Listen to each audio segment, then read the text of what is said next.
நான் முதல்ல டேனியல் பாலாஜி சாரை வந்து இயக்குனர் பிரசாத் பிரபாகர் சார் அவர்கள் வந்து டேனியல் பாலாஜி சாரை வீட்டுக்கு போய் அவங்கள வந்து பார்த்து இந்த ஃபிலிம்க்கு வந்து கன்ஃபார்ம் பண்ணி இது பண்ணப்போ அப்போ தான் வந்து என்னை பற்றி இன்ட்ரடியூஸ் பண்ணாங்க. ஸோ நான் வந்து அவருக்கு as a part of the movie making அவருக்கு நன்றி சொல்கிறதுக்காக, சார் எங்கள் படத்தில் நடிக்கிறதுக்கு நீங்கள் சம்மதிச்சதுக்கு உங்களுக்கு எங்களுடைய மனமார்ந்த நன்றி அப்படின்னு அந்த நன்றி சொல்கிறதுக்காக வீடியோ காலில் வந்துட்டு அவரை சந்திக்கக்கூடிய ஒரு தருணம் தான் எனக்கு கிடைச்சிது. இப்போ வீடியோ காலில் உங்களை நீங்கள் பாடுறீங்க, உங்களை பார்த்துருக்கேன் நான், எனக்கு உங்களை பாட்டெலாம் நான் நிறைய கேட்டிருக்கேன், ரொம்ப சந்தோஷம் சார். சரி இவ்வளோ பாடுறீங்க, நான் கேட்குற பாட்டு உங்களால் பாட முடியுமா அப்படின்னாரு. சார் கண்டிப்பாக சொல்லுங்கள் சார், தெரிஞ்சால் கண்டிப்பாக இப்போவே பாடுறேன் சார் அப்படின்னு. அவர் முதல்ல என்கிட்ட கேட்டது, நம்ம தண்ணீர் படத்தில் வர எம்எஸ்வி சார் அவர்கள் இசையமைத்த சுசிலாமா அவர்கள் பாடிய கண்ணான பூமகனே கண்ணுரங்கு சூரியனே அப்படிங்கிற பாட்டு உங்களுக்கு தெரியுமான்னு கேட்டார். ஆக்சுவலாக அந்த பாட்டு வந்து நான் நிறைய கேட்டு வளர்ந்துருக்கேன், ஆனால் பாட்டு வந்து எனக்கு பாடம் இல்லை, பாடுறதுக்கு எனக்கு பாடம் இல்லை. நான் சொன்னேன், சார் மன்னிக்கணும், நீங்கள் ரொம்ப ஒரு அழகான பாட்டு கேட்டிருக்கீங்க, ஆனால் வந்து இந்த பாட்டை நான் கற்றுக்கிட்டு ப்ராக்டிஸ் பண்ணிவிட்டு உங்களுக்கு கண்டிப்பாக நான் வந்து நேர்லேயே வந்து உங்களுக்கு நான் பாடி காமிக்கிறேன் அப்படின்னு சொன்னேன். அப்படியா, சரி வேற ஒரு பாட்டு சொல்கிறேன், அது பாட முடியுமா அப்படின்னாரு. என்ன பாட்டு சார் சொல்லுங்கள். சிங்கார வேலனே தேவா பாட தெரியுமான்னு கேட்டார். அது நல்லா தெரியும் சார் சொல்லிட்டு உடனே வீடியோ காலில் வந்துட்டு நான் சிங்கார வேலனே தேவா பாடினேன். பாடி முடிச்சு அவருக்கு ரொம்ப சந்தோஷமாக இருந்தது. அதாவது நான் அவருடைய பேக்ரவுண்டில் என்ன, அவர் எப்பேற்பட்ட ஒரு நடிகர், திறமைசாலி, அதில் எந்த ஒரு மாற்று கருத்துமே கிடையாது, பயங்கரமான திறமைசாலி. சினிமா நுணுக்கங்களை பற்றியும் நடிப்பு திறன்களை பற்றியும் ஸ்க்ரீன் ஸ்பேஸை எப்படி வந்துட்டு, ஏன்னா பாலாஜி சார் வந்து ஒரு ஸ்க்ரீனில் வராருனாவே கம்ப்ளீட்டாக கேப்சர் பண்ணிவிடுவார். அது அது அது நெகட்டிவிட்டி ரோலாக இருக்கட்டும் எதுவாக இருக்கட்டும், மோஸ்ட்லி அவர் நடித்ததெல்லாம் வில்லன் கேரக்டர்ஸ் தான். அந்த வந்தாலே நான் அந்த கண்ணுக்கு அவ்வளோ பவர் இருக்குது, அதுதான் முக்கியமாக சொல்லுவாங்க. ஒரு நடிகருக்கு வந்து கண்ணு பேசணும் அப்படின்னு சொல்லுவாங்க, நான் பெரியவங்க சொல்லி கேள்விப்பட்டிருக்கேன். அந்த மாதிரி அந்த பாட்டு அவர் பின்னாடி இருக்கிற அவர் உட்காந்துட்டு இருந்த ரூமில் ரொம்ப சிம்பிளாக இருந்தது. நான் வந்து பிரசாத் சார்ட்ட கேட்டேன், என்னங்க இவர் இவ்வளோ பெரிய நடிகர், என்ன ரொம்ப சாதாரணமாக ஒரு கைத்துக்கட்டில் சிம்பிளாக அவர் பாட்டுக்கு சிம்பிளாக இருக்காருன்னமா. அவர் இருக்கிற இடமும் அப்படி தான் இருக்குது, அவர் வாழ்ந்துட்டு இருக்கிற வாழ்க்கையும் அப்படி தான் இருக்குது. ஏன்னா யதார்த்தமான ஒரு வாழ்க்கை. ஏன்னா ஸ்க்ரீனில் எல்லாரும் பெரிய ஸ்டால்வார்ட்ஸாக இருக்கலாம், திறமைசாலிகளாக இருக்கலாம், ஆனால் நிஜ வாழ்க்கையில் எல்லாருமே வந்துட்டு அவங்கவுங்க அம்மா அப்பாவுக்கு பிள்ளை, கணவருக்கு மனைவி, மனைவிக்கு கணவன், பிள்ளைங்களுக்கு தாய் தகப்பன், இவ்வளோதான் ஒரு குடும்பம். ஒரு ஹியூமன் பீயினோட லைஃபே ரிவால்வ் ஆகிறது இவ்வளோக்குள்ளே தான். எனக்கு ரொம்ப ஆச்சரியமாக இருந்தது அவருடைய சிம்பிளிசிட்டி. அப்புறம் இந்த பாட்டை வந்துட்டு செய்ய முன்னாடி கேட்டார், ஒரு இவ்வளோ நம்மெல்லாம் பார்த்து ரொம்ப மெச்சி ரொம்ப சந்தோஷப்பட்ட ஒரு நல்ல ஒரு ஆர்டிஸ்ட் வந்து நம்ம படத்தில் வேறு நடிக்கிறாங்க பாலாஜி சார். அவர் கேட்டு இந்த பாட்டை கற்றுக்கிட்டு பாடணும்னு சொல்லி ஒரு ஃபியூ டேஸில் வந்து அந்த பாட்டை உட்காந்து படித்து நோட்ஸ் எடுத்து நான் வந்து வாய்ஸ் நோட்டாக அனுப்பினேன். ஏன்னா அவரை பார்க்கக்கூடிய சந்தர்ப்பம் கிடைக்கல, அதனால இது வந்து எக்ஸ்டெண்ட் ஆகக்கூடாது, ஒரு ஆசையாக கேட்டார் அப்படின்னு சொல்லிட்டு அதை வாய்ஸ் நோட்டாக நான் அனுப்பினேன். பிரசாத் சார் வந்து பாலாஜி சாருக்கு அனுப்பியிருப்பார்னு நினைக்கிறேன். அந்த பாட்டை ஒரு சில காரணங்களுக்காக நான் அந்த பாட்டை இப்போ பாட விரும்புகிறேன். ஏன்னா அந்த பாடல் வரிகள் என்ன சொல்கிறதுனா, இன்றைக்கி இருக்கிற தேதிக்கு அந்த மறைந்த அந்த ஆத்மாவுக்கு அது ரொம்பவே வந்து பொருந்தும். அதனால் வந்து வித் யுவர் பெர்மிஷன் அந்த பாடலை ஜஸ்ட் நான் மாத்திரம் தான் பாட போகிறேன், நோ இன்ஸ்ட்ருமெண்ட் நத்திங். பாடலாமா? கேட்குறீங்களா? மைக் கொடுங்க, ஐபேடு கொடுப்பா.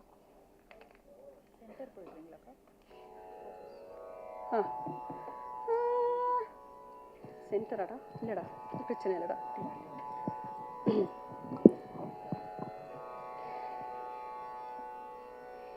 இந்த பாட்டை இப்படி ஒரு தருணத்தில் உங்கள் முன்னாடி நான் பாடுறதுக்கு இப்படி ஒரு வாய்ப்பு வரும்னு நான் எதிர்பார்க்கல.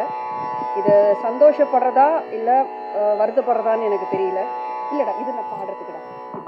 இது போதும், பிரச்சனை.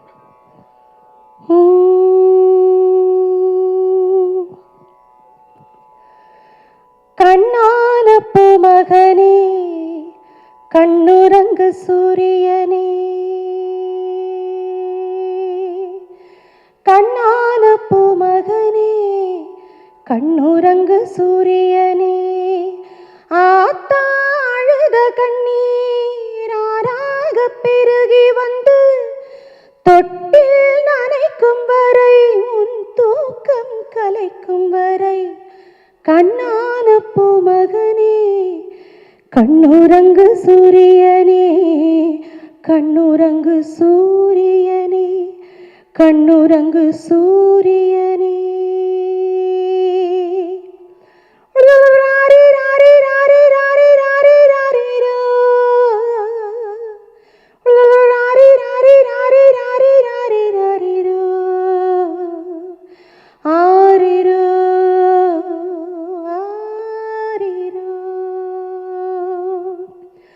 ஊத்துமல தண்ணீரே ஏ உள்ளங்கை சக்கரையே, ஊத்துமல தண்ணீரே ஏ உள்ளங்கை சக்கரையே, நீ நான் பெத்த தங்கரதம் இடுப்பில் உள்ள நந்தவனம், நீ நான் பெத்த தங்கரதம் இடுப்பில் உள்ள நந்தவனம், காயப்பட்ட மாமனின்று கண்ணுறக்கம் கொள்ளவில்லை, சோகப்பட்ட மக்களுக்கு சோறு தண்ணி செல்லவில்லை, ஏகப்பட்ட மேகம் உண்டு மழை பொழிய உள்ளமில்ல, கண்ணான பூமகனே கண்ணுறங்கு சூரியனே, கண்ணுறங்கு சூரியனே, கண்ணுறங்கு சூரியனே.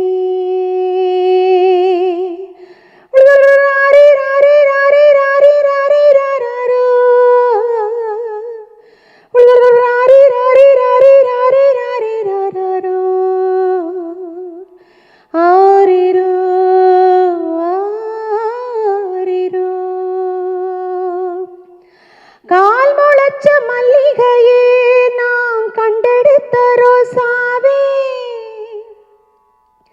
கால் முளைச்ச மல்லிகையே நான் கண்டெடுத்த ரோசாவே, நீ தேன் வச்ச அத்தை பழம் முத்தம் தரும் முத்துச்சரம், தண்ணி தந்த மேகமின்று இரத்த துளி சிந்துதடா, காத்திருந்த பானைக்குள்ளே கண்ணீர் துளி பொங்குதடா, வீட்டு விளக்கெறிவதற்கு கண்ணீர் என்ன இல்லையடா, கண்ணான பூமகனே கண்ணுறங்கு சூரியனே, ஆத்தா அழுத கண்ணீர் ஆறாக பெருகி வந்து தொட்டில் நனைக்கும் வரை, உன் தூக்கம் கலைக்கும் வரை, கண்ணான பூமகனே கண்ணுறங்கு சூரியனே, கண்ணுறங்கு சூரியனே. ஆரிராரிராரிரரோ ஆரிராரிரா.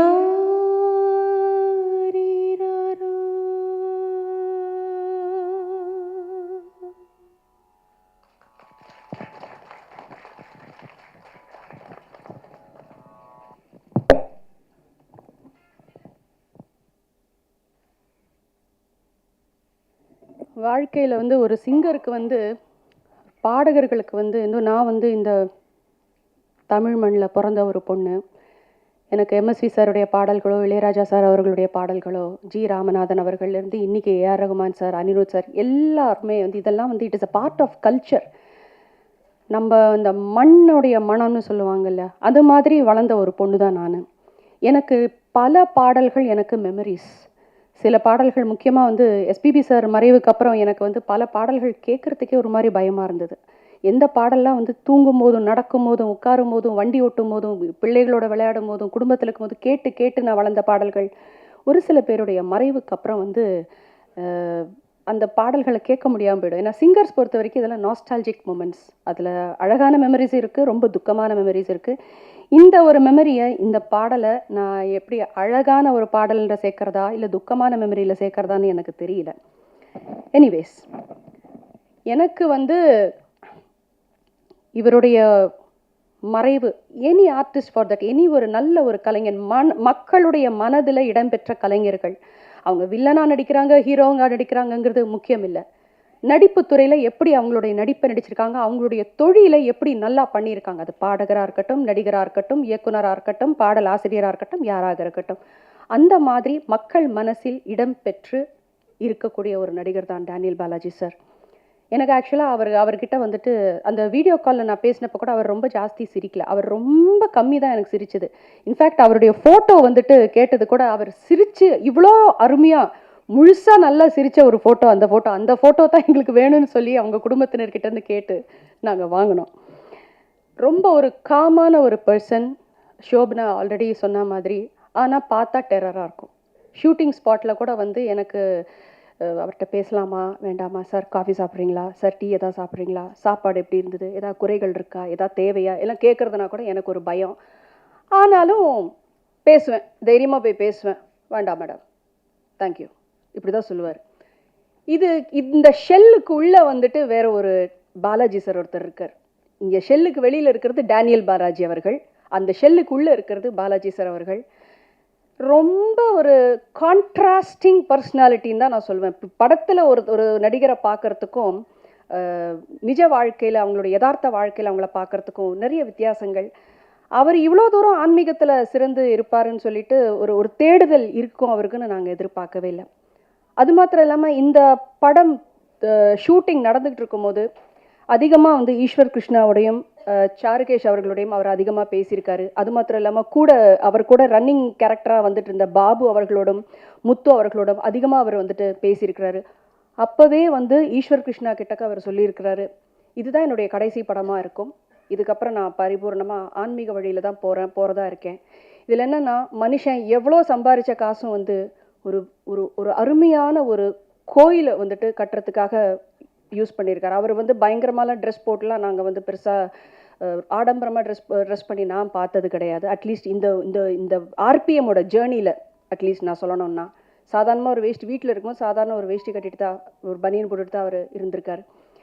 That's contrast thing. அண்ட் முக்கியமாக இந்த இந்த டைரக்டர் பிரசாத் பிரபாகர் சார் அவர்களோட பாலாஜி சாருக்கு நாங்கள் செட்டிலேயே சொல்லிப்போம்.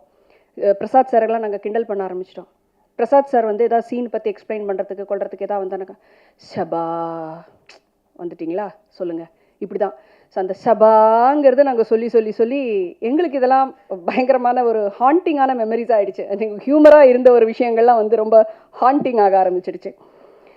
ரக்தூல் அங்காள பரமேஸ்வரி அம்மன் கோவில் தான் அவர் ஆவடியில் வந்து கட்டியிருக்கிற கோவில். ரொம்ப அழகான கோவில். உங்களுக்கு கோவில் போகிற பழக்கம் இருக்கிறவங்களுக்கு கண்டிப்பாக ஒரு தடவை போய் விசிட் பண்ணுங்கள். இவரை பற்றி நான் ரெண்டே விஷயம் மாத்திரம்தான் நான் சொல்லணும். நான் சின்ன வயசில் சில படங்கள் நடித்தேன். அதுக்கப்புறம் வளர்ந்ததுக்கப்புறம் அதிகமாக ஒன்றும் படங்களில் நான் நடிக்கலை. சொல்லப்போனால் பாட்டு மேல் ரொம்ப கான்சன்ட்ரேஷன் இருந்து படம் வந்து அந்தளவுக்கு நடிக்கலை நான்.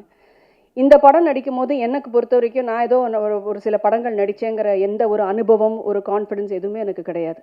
நான் ஃபஸ்ட்டு டே செட்டுக்கு வரும்போது டைரெக்டாக பாலாஜி சார்கிட்ட ஒன்று, சார் உங்கள்கிட்ட ஒன்று கேட்கணும். என்ன மேடம் சொல்லுங்கள். சார், நீங்கள் நடிக்கும் போது நீங்கள் எப்படி பர்ஃபார்ம் பண்ணுறீங்கிறத பார்க்குறதுக்கு எனக்கு நீங்கள் அனுமதி கொடுக்கணும்னு கேட்டேன். அது எதுக்கு நீங்கள் பார்க்கணும்? இல்லை சார், நான் வந்து நீங்கள் தான் ஏற்கனவே நடிச்சிருக்கீங்களே. சார் இல்லை சார், அவ்வளோ பெரிய வார்த்தையெல்லாம் சொல்லாதீங்க, உங்கள் முன்னாடி அந்த வார்த்தையை சொல்கிறதுக்கெலாம் எனக்கு எந்த தகுதி இல்லை, நான் கற்றுக்கிறேன், என்னை ஒரு ஸ்டூடெண்ட்டாக நினச்சி ஜஸ்ட் அட்லீஸ்ட் நீங்கள் பர்ஃபார்ம் பண்ணுறதை எனக்கு பார்க்குறதுக்கு அனுமதி கொடுங்க. சரி பாருங்கள். ஸோ பல ஷார்ட்ஸ் வந்து அவர் எப்படி ஒர்க் பண்ணார், எப்படி, ஏன்னா ஸ்க்ரீனில் ஒரு நடிகருடைய ப்ரெசன்ஸு, அந்த பர்ஃபார்மன்ஸை பார்க்குறது ஒரு விஷயம், சாதாரணமாக இருப்பார். ஆனால் அந்த ஆக்ஷன்னு சொன்னதுக்கப்புறம் அவருடைய கண், அவருடைய பாடி லாங்குவேஜ் அந்த கேரக்டருக்குள்ளே அப்படியே வந்துடுவார். இது ஒன்று. ரெண்டாவது நான் பகிர்ந்துக்கணும்னு நினைக்கிற ஒரு விஷயம், இந்த படத்தில் ஈஸ்வர் கிருஷ்ணா அவர்களும் இங்கே இருக்கிற தயா பிரசாத் பிரபாகர் அந்த அவங்களுக்கும், இவங்க ரெண்டு பேருக்கும் வந்து இது டெபியூ ஃபிலிம். முதலாக இவங்க வந்து ஃபுல் ஃப்ளெஷ்டாக ஒரு ஃபிலிமில் அவங்க நடிக்கிறாங்க. இவங்ககிட்ட எப்படி அப்ரோச் பண்ண போகிறாரு அப்படின்னு சொல்லிட்டு எனக்கு பார்க்கணுன்னு ஒரு ஆர்வம்.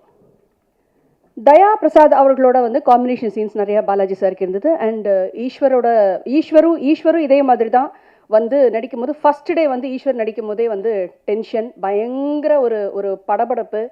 ஈஸ்வர் என்னென்னலாம் ப்ரிப்பேர் பண்ணிட்டு வந்தாரோ, கற்றுட்டு வந்தாரோ, டோட்டலாக அங்கே மறந்தாச்சு.